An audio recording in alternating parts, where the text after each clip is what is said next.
We can start. I'm going to talk a bit about kernel power management debugging. So you were attending the previous session. This is something I think cannot be virtualized that easily. But anyway,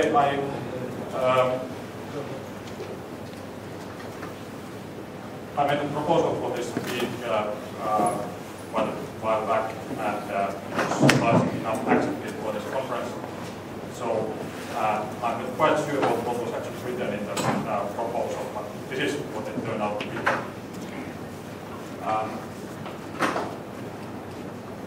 First of all, how many people have some sort of understanding of what is Linux kernel development?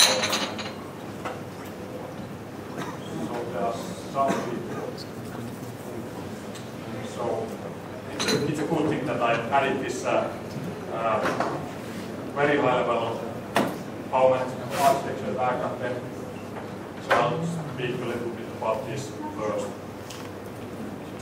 So basically we have, I'm mainly talking about the kernel issues here, but we have the two necessary evils, hardware and user space here. User space is obviously marked in red color because it's evil.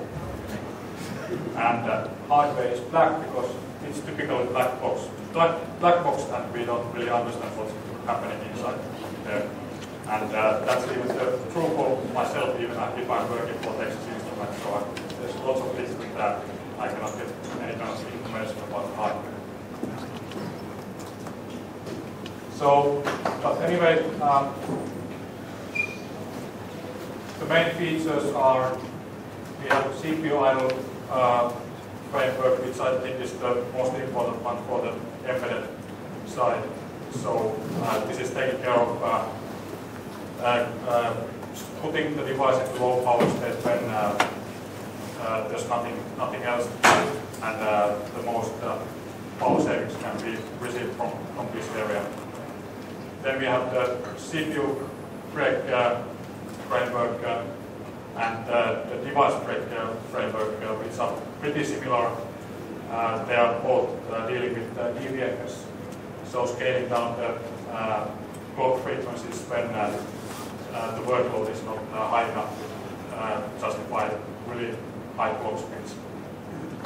CPU break is handling the MPU clock frequency and device frequencies handling some device driver specific clocks like for example, in OMAP case we have DSP,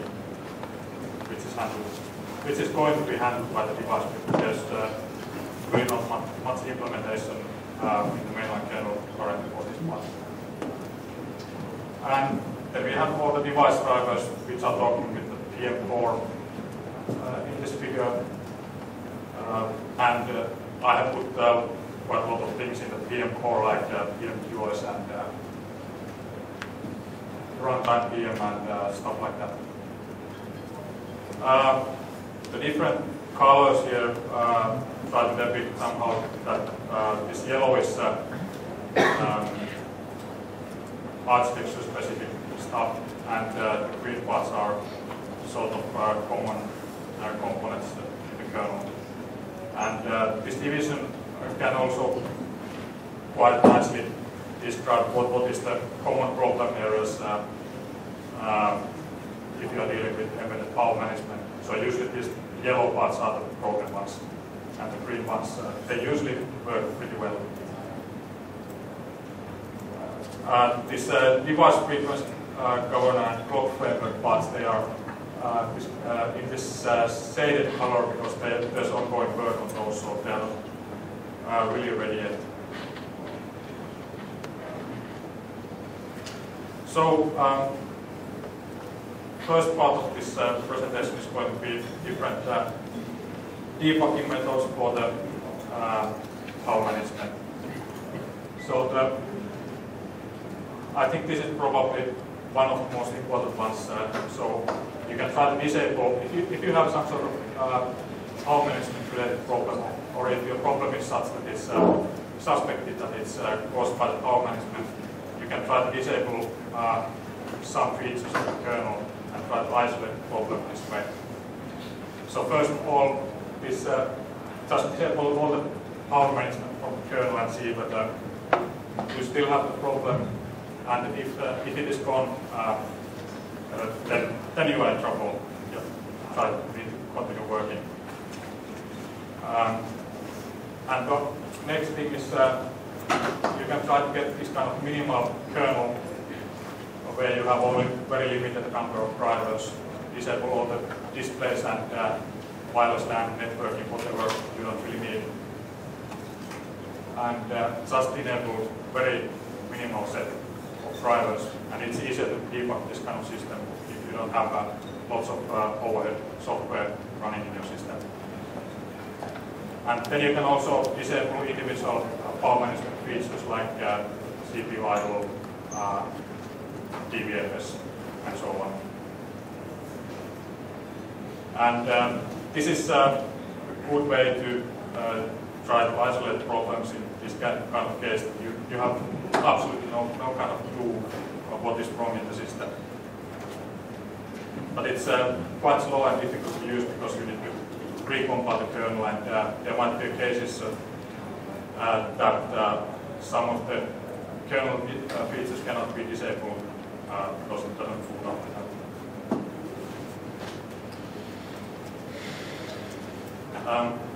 Then next method is stress testing. So you can write, for example, stress testing scripts and execute those from console. This requires that your power management features are easily controllable from the user space. But for example, you can write this kind of test script that enters suspend all the time and creates a wake up every 100 milliseconds with some sort of method. You need to have some suspend wake up capable timer or something for this, like Artesia or something similar. And this should be random enough so that you actually face the problem that you are trying to debug. It's possible that you create this kind of really static script, and it's just executing certain steps, but it's not really able to reproduce the problem, even if it should be possible.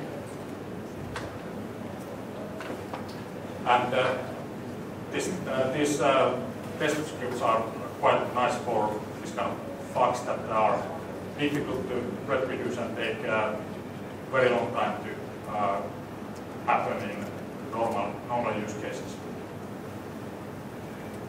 But it's on the other hand, it's difficult to write these scripts because it might be difficult to figure out what to actually do with those. Then tracing is one nice way to debug stuff, obviously. Personally, I like to even pollute the kernel with testing in some cases, and try to figure out what's wrong that way. And in some cases, you can maybe have some custom hardware interfaces for debugging purposes. In my work, I'm usually using UART. And it's easy and quick to add new traces to the kernel. But you need to be careful in some cases because, for example, UART traces are not usable from all over the place. They might be preventing some power management features from being executed completely.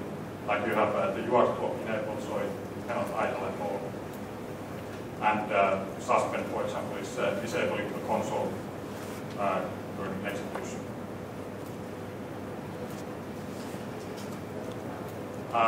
Then this is one of my favorite tricks. So you can use some GPIO pins for tracing purposes. This is useful for very low level power management code where you actually cannot use any kind of UART or some high level interfaces for debugging. And this is also nice in case if you execute some sort of stress testing script, and you have if you have several LEDs, for example, available in the device, you can let the device running for several hours and immediately see from the device if the LEDs stop blinking, so your device is dead, and you can try to figure out where it hanged if you have enough information available from the GPIOs. And this is nice in a way that it's not impacting the real-time execution behavior that much. So it doesn't usually it doesn't hide problems, but might also. And it's also nice if you are trying to make commercial product and have this kind of capability available, so you can have maybe 10 or 20 devices running the same test scripts, and you can see from that whole lot which of the devices have crashed at some point, and get the information that way.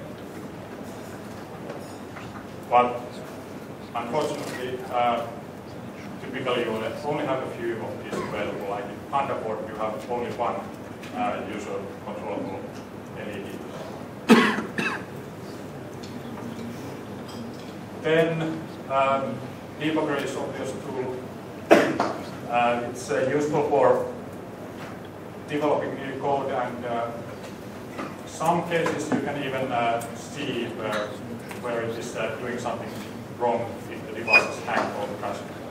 But unfortunately, PM code or PM features in the SOCs quite often disable debugging capability. So if it is crashed, you cannot even attach the debugger to see what's happening on there. And well, most people don't really need debuggers.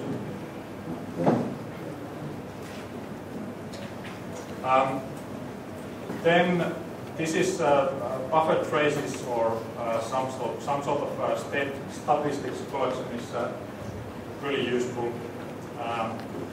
So there's Kernel has this trace point information available, so this can be used for comments and debugging also. In a case where the device is just misbehaving, but it's not good for crashes because you cannot get the trace out of the device crash happens. But it's good, for example, for CPU idle. Something wrong is happening, but it's not crashing.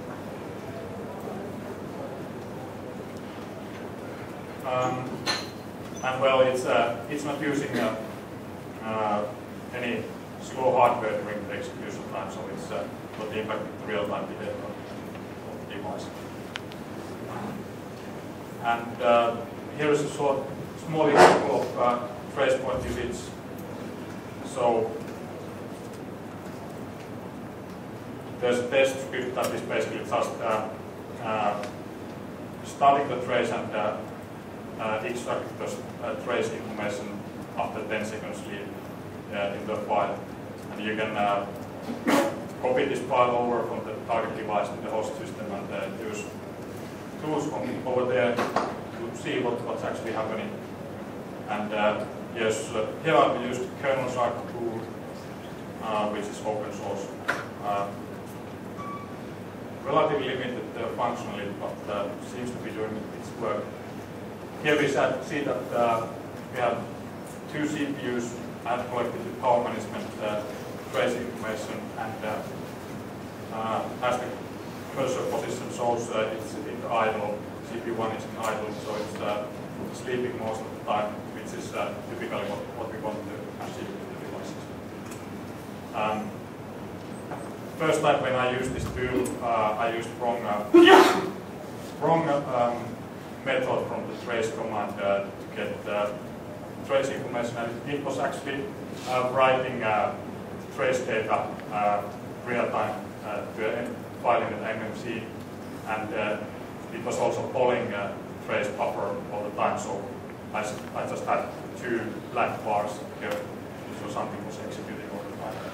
So you need to be careful with these tools also, so that they are training the performance when you try to debug something.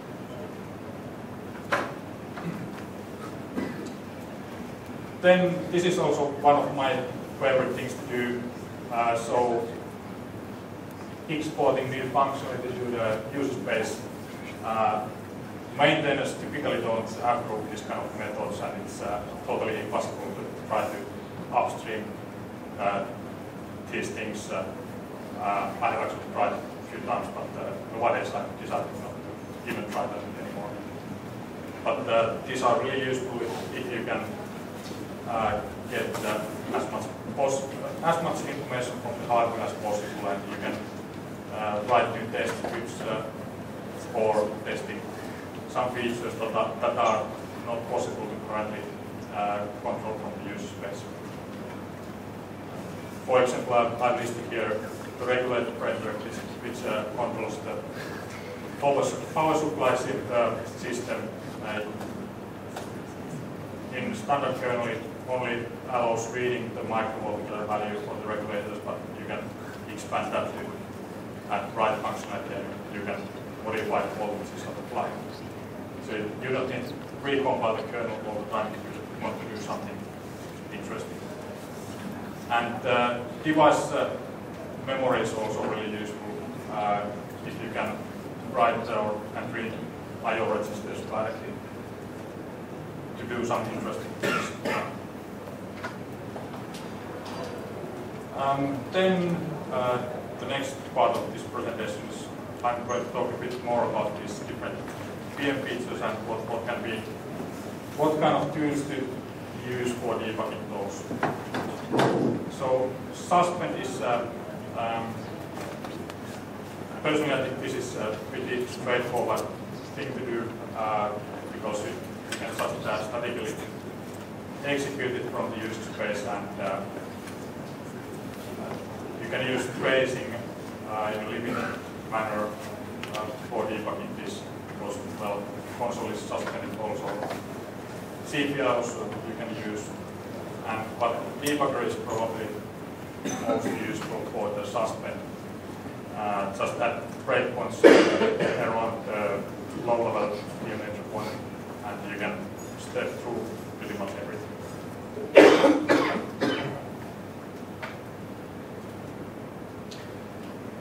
Then CPU idle is this is a bit more complicated because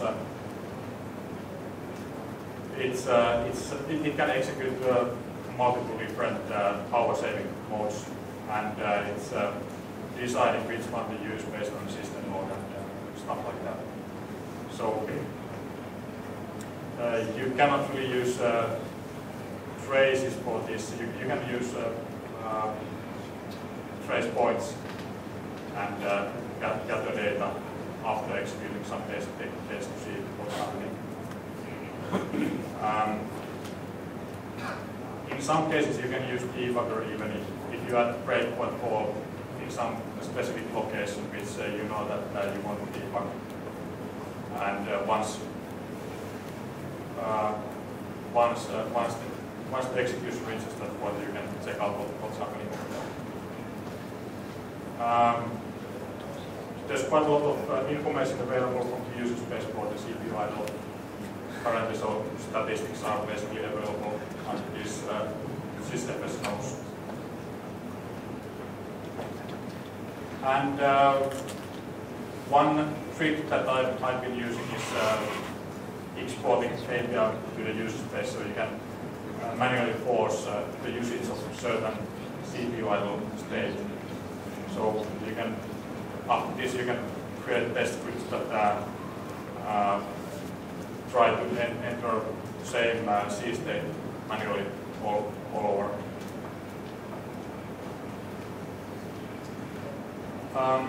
Then regulators, I'd say these are not that, they typically don't cause that much problems because you just basically enable and disable those, and you can easily check the status from the user space. And well, I'm mentioning this right into the microvolt nodes again here. And you could even export functionally to the user space and manually enable and disable the regulators if you want to do that. It's also useful for checking when the hardware is behaving correctly. Then about clock framework, this is just work ongoing to get the common clock framework to the kernel, basically done in the Linaro. There is quite a lot of code in the kernel already, but integration with the SOCs is pretty much missing currently. But eventually, you could be using traces for debugging clock framework and register dumping and comparing this dump against the clock framework status. And there's going to be a sysfs interface for this part also. And it's providing clock rate information, use count information, and different flags for the clocks.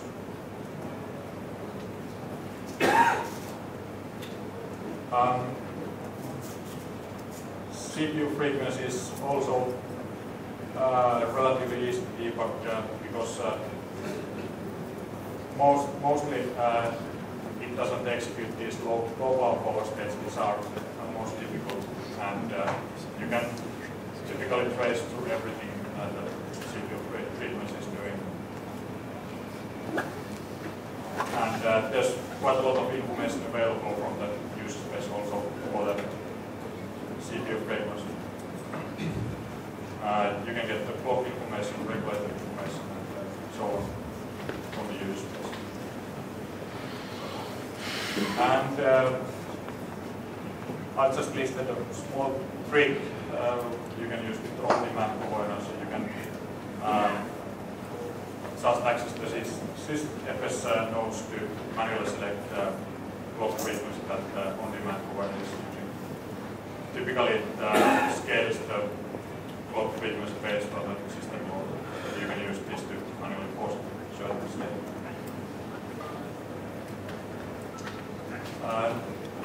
Device frequency is quite similar to CPU frequency. And well, this is quite new feature in the kernel, and I haven't actually been dealing that much with this one. But there's also new sysfs node for the device frequency available. Then this is basically the last part of my presentation, so I'm going through some typical power management problems and how to try to tackle those. So, first of all,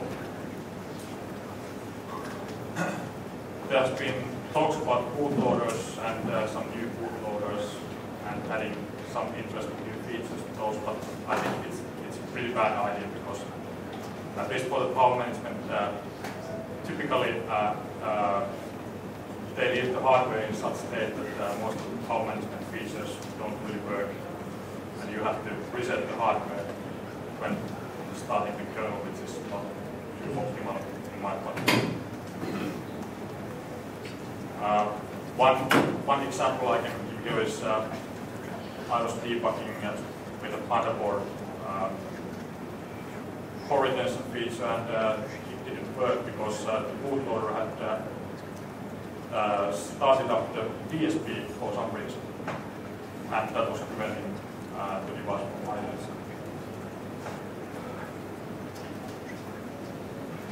But yeah, typically this is the first thing that I ask if somebody is having some sort of power management problem with the device, what is the bootloader using? If they're using something else than what I'm using, then I just ignore those guys.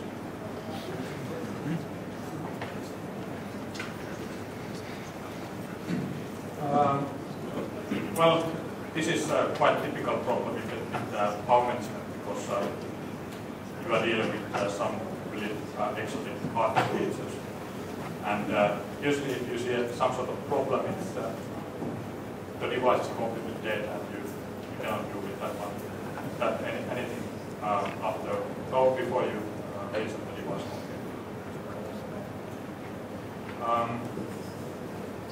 In some cases, if you are really lucky, you might actually get some sort of crash dump out of the kernel, and then you can try to figure out what happened. I think this is quite a rare case.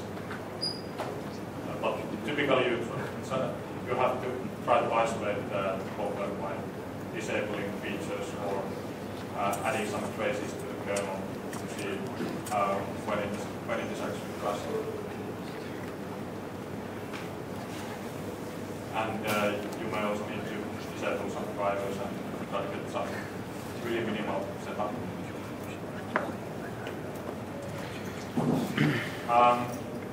Then we have cases where the device just starts malfunctioning.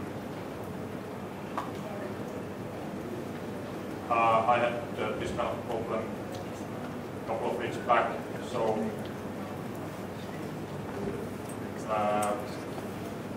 it basically happened that after a couple of entries to CPU idle, the console was completely dead, but the kernel was basically working.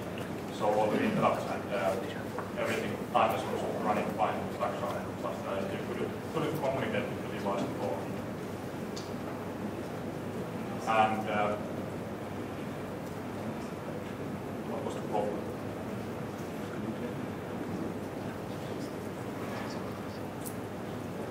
Yeah, some driver. Oh yeah, the MMC driver was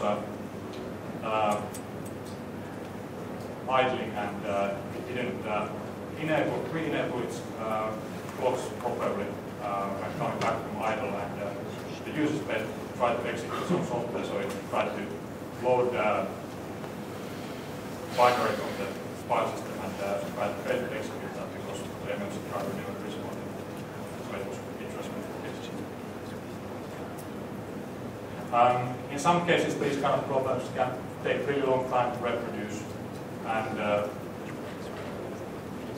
it might be required to execute some sort of stress testing scripts for these cases, and maybe even use multiple different devices try to reproduce the problem.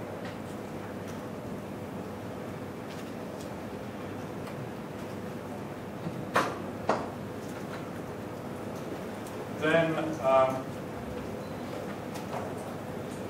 typically somebody comes to complain to you because power consumption is higher than expected. Hardware guys have created lots of nice features that should give you 2 million consumption. They are actually using 100 for some reason. But you can try to check this from the power source, and most of the SoCs nowadays have quite a lot of other power consumption points you can measure. And if the power consumption is too high, typically because we mostly rely on the CPU idle for getting consumption down, so you can try to check what is the status of the CPU idle, whether it's entering correct idle states. And CPU idle can be prevented by some software timers, so you can check the timer status. This is under the profile system. And also regulators, whether everything is disabled.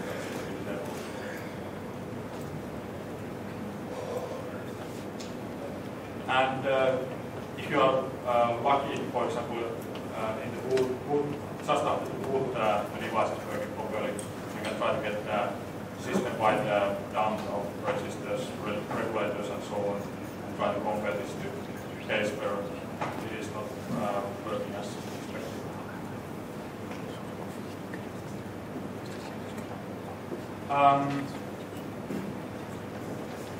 Then this can also be caused by some hardware problems.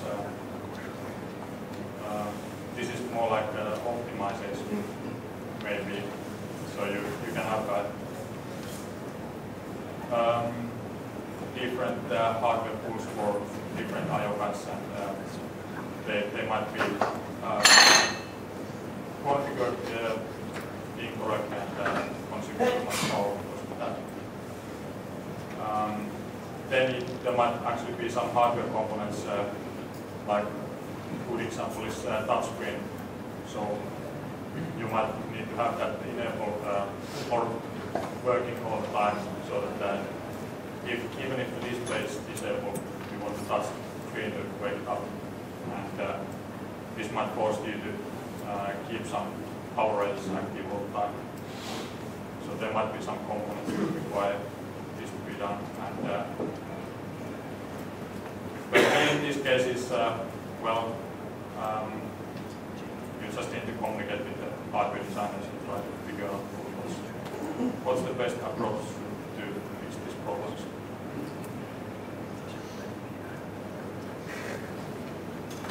In some cases, you might be able to optimize it in software, but you may need to redesign hardware.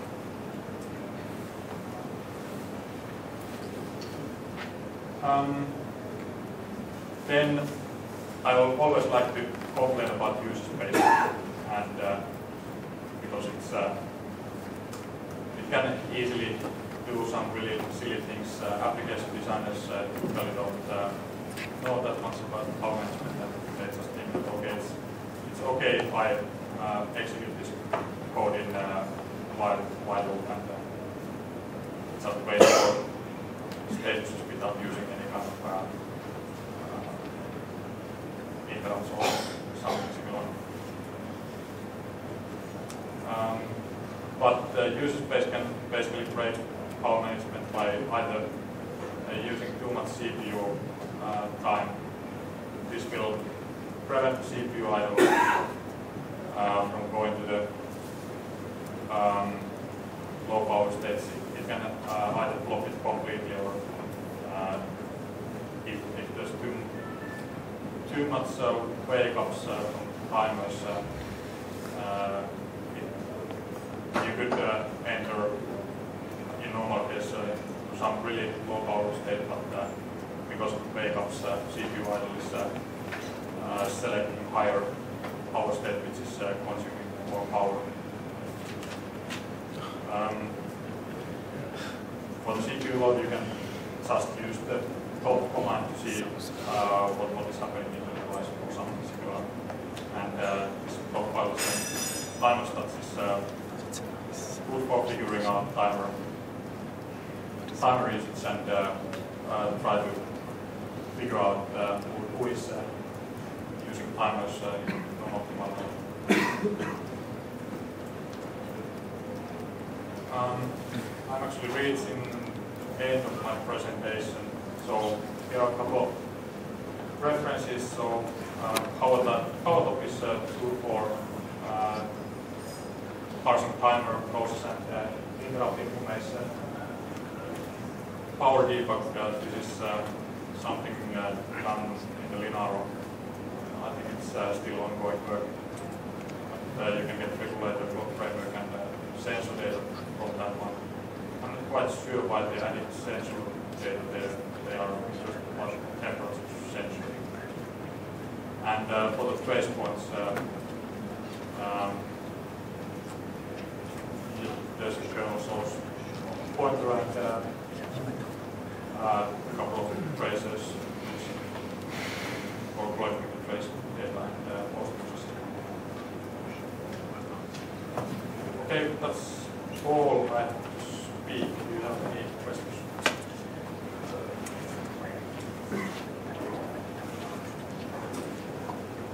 Question on timer's latency handling. Timer wake-up states. Do you have any techniques for debugging that? You have an RT term, and you have a deep sleep state where you have a variable wake-up time. You may or may not miss the timer.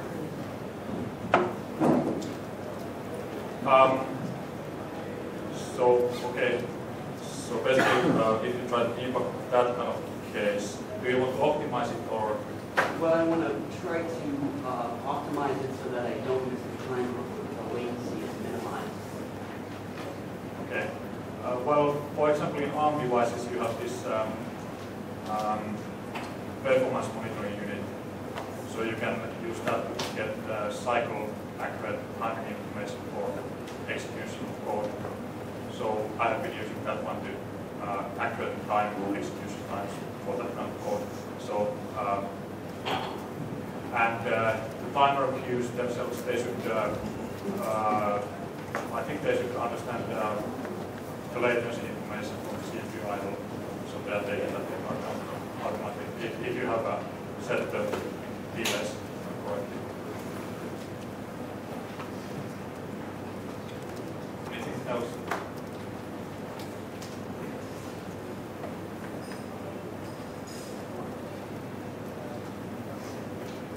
Okay.